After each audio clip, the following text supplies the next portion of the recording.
Saya Normedia, Head of Business Development di Zendit.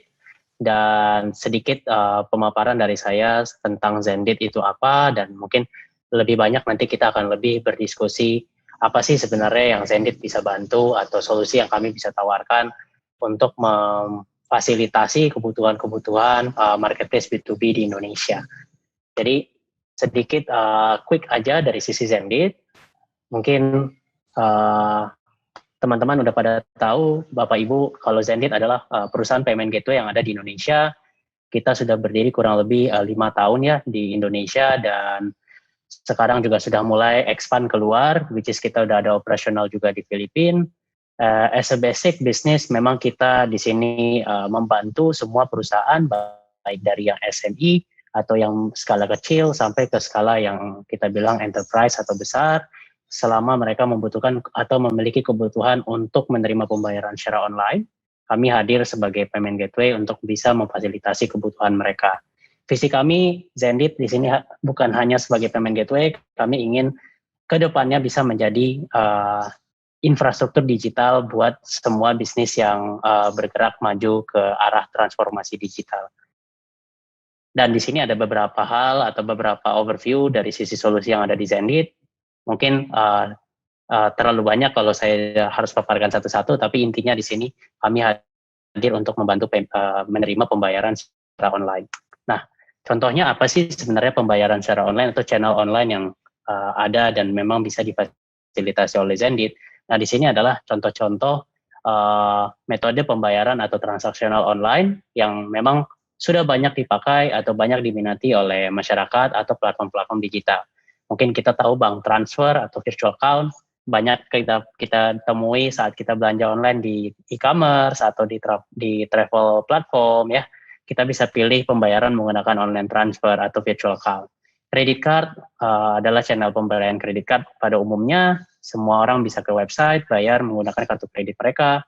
Zendit bisa memfasilitasi juga channel melalui retail. Jadi buat yang bankable, tidak perlu repot, bisa melakukan pembelian atau pembayaran di platform. Nanti tinggal datang ke retail terdekat melakukan pembayaran. E-wallet juga di sini ada beberapa e-wallet yang sudah kita kerjasamakan atau kita berpartner dan memang bisa difasilitasi oleh Zendit seperti OVO, ShopeePay, Dana, Link Aja. PayLater kita sudah juga bisa membantu menyediakan channel penerimaan buy now pay later buat platform-platform yang membutuhkan seperti kredit paku-laku, direct debit, dan juga terakhir dan yang paling penting di sini adalah Kris ya, yang merupakan channel pembayaran menggunakan QR code. Nah, sedikit juga gambaran dari kami. Ini merupakan klien-klien atau mitra-mitra kami yang sudah kami bantu so far. Salah satunya juga ada MBIS.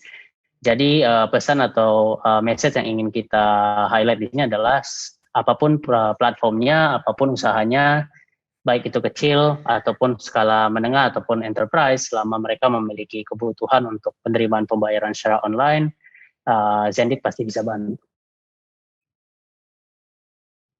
Oke, lanjut. Di sini saya akan lebih mengerucut ke topik pembicaraan hari ini, karena hari ini kita lebih banyak akan ngobrol tentang enablement, payment enablement untuk bisnis B2B, tapi juga mungkin akan kita highlight dulu biar teman-teman tahu bahwa pentingnya pembayaran digital itu tidak hanya untuk B2B atau melainkan juga penting untuk perusahaan B2C. Jadi kalau kita lihat faktanya adalah untuk perusahaan B2C yang di mana baru join atau baru mulai bertransaksi melakukan platform transformasi secara digital, perlu teman-teman atau para pelaku bisnis ketahui bahwa banyak demand yang terjadi di dalam platform digital ini didominasi oleh kaum milenial. Ya, udah pasti platform yang harus dibuild atau produk yang harus dijual juga harus lebih ke dalam segmen-segmen yang masuk ke dalam segmennya milenial gitu ya. Dan juga perlu diketahui bahwasannya fakta yang kita lihat juga 70% chat itu ditinggalkan atau customer tidak melakukan finalisasi transaksi karena memang customer di sini tidak menemukan metode pembayaran yang cocok. Jadi penting juga buat diperhatikan apa sih sebenarnya tren yang memang dibutuhkan untuk memboosting transaksi yang ada di dalam bisnis digital. Terus kalau kita lihat di sini yang dari sisi B2B, peran penting yang kita bisa lihat untuk pembayaran digital adalah meningkatkan value chain, dan pastinya di sini kita juga melihat kemudahan dalam penyelesaian dan rekonsiliasi transaksi. Karena kalau kita ngomongin B2B, transaksinya mungkin akan dalam bentuk bulking atau dalam bentuk besar, masif. Jadi penting juga buat memastikan transaksi-transaksi ini bisa tercatat dengan rapi dan direkonsiliasi dengan waktu yang cepat.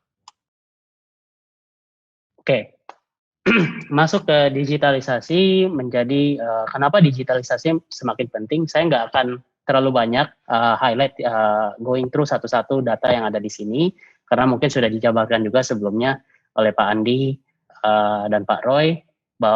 Beberapa hal yang memang saya mau highlight aja. Contoh di sini faktanya adalah memang sudah banyak sekali masyarakat Indonesia menggunakan smartphone, 345,3 juta dan selalu tumbuh di 1,1%.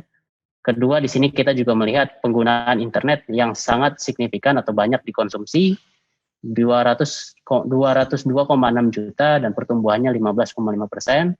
Dan terakhir di sini ada satisfying ya dari sisi kita sebagai penikmat platform atau produk digital, di mana menggunakan sosial media 170 juta, tumbuhnya juga 6,3. Tiga hal ini aja sebenarnya udah bisa memperlihatkan kalau pindah ke digital itu bukan satu opsi lagi, tapi memang sudah suatu keharusan, karena semuanya sudah arahnya ke digital. Dan fakta menarik dari Zendit, ini juga dari data internal kami melihat ada 3 sektoral yang memang kita lihat pertumbuhannya cukup signifikan. Pertama dari sisi jasa keuangan. Jasa keuangan sendiri itu tumbuh 150%, di mana meliputi software-software sifatnya software akuntansi, investasi, asuransi, dan lain-lain. Dan segmen kedua yang kita lihat atau kategori kedua yang kita lihat adalah produk digital yang tumbuh 400%. Ini juga menarik karena di lead oleh edutech, software as a service, health tech businesses, dan masih banyak lagi yang sifatnya live streaming aplikasi ya. Terakhir di sini kita lihat yang tumbuh signifikan juga adalah perusahaan dari sektor jasa, 300% tumbuh, meliputi logistik dan juga wedding. Jadi ini 3 sektor yang memang sebenarnya lagi gencar-gencarnya grow di beberapa tahun terakhir. Nah, kenapa bagaimana digitalisasi pembayaran bisnis di B2B marketplace ya? Nah, ini kita ngomong lebih spesifik di use case-nya yang kita lihat di platform-platform yang berbentuk B2B ya. Nah, tren pertama kita lihat dari sisi tren. Sebenarnya B2B ini pertama kali jalan yang kita lihat, platform B2B ini lebih banyak fokus hanya untuk menghubungkan penjual dan juga pembeli melakukan transaksi di dalam platform. Tetapi hal-hal di luar daripada itu masih banyak yang berdiri sendiri. Contoh, setelah terjadi transaksi, nanti pembelian seller akan mengirimkan barang melalui logistik di luar daripada platform. Atau mungkin hal-hal yang sifatnya asuransi masih dihandle di luar daripada platform. Jadi masih ada part-part tertentu yang masih berdiri sendiri. Nah, seiring semakin banyaknya marketplace, seiring bertambahnya model-model bisnis, sebenarnya kita lihat tren ini bergeser ke modelnya namanya marketplace model. Nah, marketplace model ini apa? Marketplace model ini tidak hanya menghubungkan atau memfasilitasi wadah untuk melakukan transaksi atau mempertemukan penjual dan pembeli, tapi juga memfasilitasi ekosistem yang ada di dalamnya atau sekitarnya bisa join. Contoh yang tadi misalkan logistik, asuransi, atau mungkin misalkan kita lihat ada kebutuhan untuk pemberian modal, jadi harus ada connect ke misalkan P2P. Nah, hal-hal di luar daripada yang biasanya tidak ada mau dimasukkan ke dalam ekosistem. Nah, hal-hal seperti itu yang kita bilang modelnya marketplace. Tetapi pasti di dalam model bisnis apapun pasti akan ada tantangan. Nah, kita juga melihat dari pengalaman kami beberapa hal yang biasa di-highlight oleh klien-klien B2B kami. Pertama di sini Tantangan yang dihadapi adalah biaya overhead manual dan waktu yang tidak efisien. Tentu karena banyak hal-hal yang atau part-part tertentu yang masih dilakukan secara terpisah. Kedua, kesalahan manusia atau human error, balik lagi karena tidak semua hal itu dilakukan atau termonitor dalam satu ekosistem, makanya masih ada human error yang terjadi, atau misalkan transaksinya juga masih dilakukan secara manual, gitu ya. Nah, itu juga bisa membuat human error. Yang ketiga, kita juga melihat waktu penyelesaian yang lama. Contoh di sini misalkan ada transaksi yang terjadi dari seller A ke customer gitu ya, tetapi pada proses misalnya transaksinya sudah kejadian nih, tapi pengiriman barangnya mungkin delay 3 hari, karena mungkin dia harus nyari dulu nih logistik mana yang harus mengirimkan barang, tidak tersistemik dari awal. Hal-hal seperti itu bisa jadi permasalahan.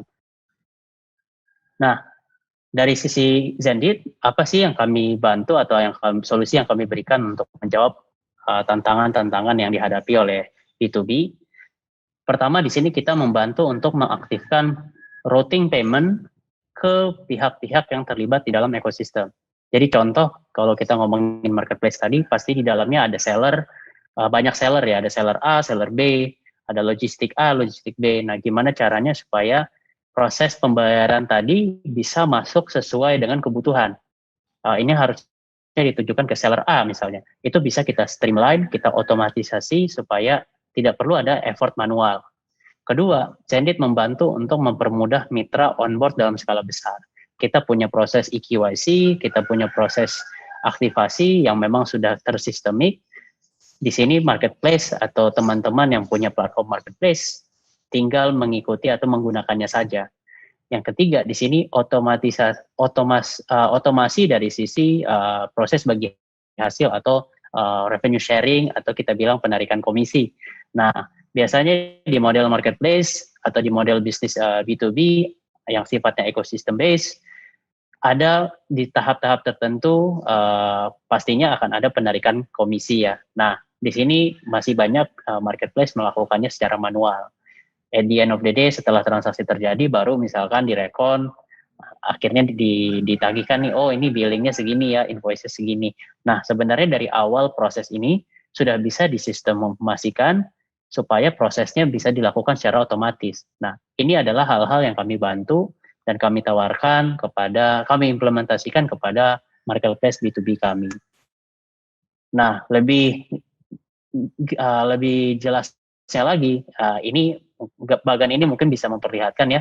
Jadi contoh di sini satu hal yang pertama kami bantu, kami memfasilitasi channel penerimaan pembayaran. Jadi channel-channel yang tadi saya paparkan di depan, kami aktifkan untuk B2B supaya customer bisa melakukan transaksi dengan mudah dan nyaman gitu ya dengan channel yang mereka inginkan. Kedua, dari B2B ini yang kami bantu adalah kami streamline prosesnya supaya setiap B2B di sini memiliki namanya dashboard atau account multi-ledger. Jadi setiap merchant, setiap partner atau logistik gitu ya, atau insurance, atau P2P yang bekerja sama dengan ekosistem yang ada di dalam ekosistem marketplace B2B, semuanya punya ledgeringnya masing-masing. Jadi transaksi yang terjadi bisa masuk ke dalam ledger-ledgernya. Jadi pencatatan bisa lebih rapi, dan di sini Zendit juga membantu untuk memfasilitasi namanya intertransfer, Bapak Ibu. Jadi intertransfer ini memudahkan dan mengotomasi juga proses penarikan margin atau komisi yang tadi saya sebutkan. Jadi saat misalnya B2B marketplace ingin menarik komisi dari merchant A, dari logistik A, itu bisa dilakukan di dalam ekosistem tanpa perlu ada biaya transfer 2 kali. Dan tentu yang paling penting di sini adalah proses reporting atau pembukuan. Nah, semua proses transaksi yang terjadi baik dari customer ke e-commerce atau dari e-commerce ke merchant gitu ya, ada intertransfer, semuanya tercatat di dalam sistem Zendit, dan Zendit memfasilitasi reportingnya kepada B2B ataupun kepada seller. Jadi seller tidak perlu repot-repot lagi nih.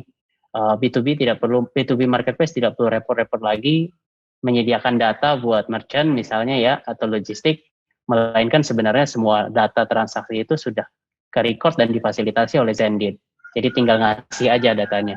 Ya ini kurang lebih adalah solusi infrastruktur yang Zendit bangun dengan menggabungkan beberapa produknya Zendit untuk membuat B2B marketplace menjadi lebih mudah dan lebih fokus kepada proses transaksi atau penjualan, di mana di belakang itu semuanya bisa kami bantu untuk kami streamline dan kami sediakan datanya tinggal dikonsumsi oleh B2B marketplace.